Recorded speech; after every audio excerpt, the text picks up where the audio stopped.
କରୁଛନ୍ତି ତାହେଲେ ଜାଣି ରଖିବା କଥା ଆମର ସମ୍ବଲପୁର ଅଞ୍ଚଳର ଲୋକମାନଙ୍କୁ ଯେ ଉତ୍କଳ କହିଲେ କଟକ ପୁରୀ ବାଲେଶ୍ୱର ଉତ୍କଳ କୌଶଳ କଳିଙ୍ଗ ମିଶିକରି ଓଡ଼ିଶା ପ୍ରଦେଶ ଗଠନ ହୋଇଛି କେବଳ ଉତ୍କଳର ଜୟଗାନ ଗାଇବ ଆଉ କୌଶଳର କଳିଙ୍ଗର କ'ଣ ପାଇଁ ଜୟଗାନ ହେବନି ଏଇଟା ଗୋଟେ ମାନସିକତା ଆମକୁ ତୁମେ ଶୋଷଣ କରୁଛ ଆମର ଅର୍ଥ ଆମର ଖଣି ଆମର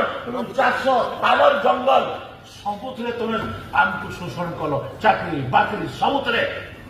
ଆଉ ଆଜି ତୁମେ ସେ କଲଚରାଲି ବି ଆମକୁ ଏକ୍ସପ୍ଲୋଏଟ୍ କରିବାର ଲାଗି ତୁମେ ଚାହୁଁଛ ଏଇଟା କି କଥା ଆମେ ଓଡ଼ିଶା ପ୍ରଦେଶରେ ମିଶିଥିଲୁ ଓଡ଼ିଶା ପ୍ରଦେଶରେ ମିଶିବା ପାଇଁ ଆନ୍ଦୋଳନରେ ବି ସାମିଲ ହେଇଥିଲୁ କିନ୍ତୁ ଓଡ଼ିଶାରେ ମିଶିକିରି ଆମର ସବୁଥିରୁ ବଡ଼ ଭୁଲ ହେଲା ଆମେ ଓଡ଼ିଶା ପ୍ରଦେଶରେ ମିଶିଲୁ ଆମର ଗୋଟେ ଐତିହାସିକ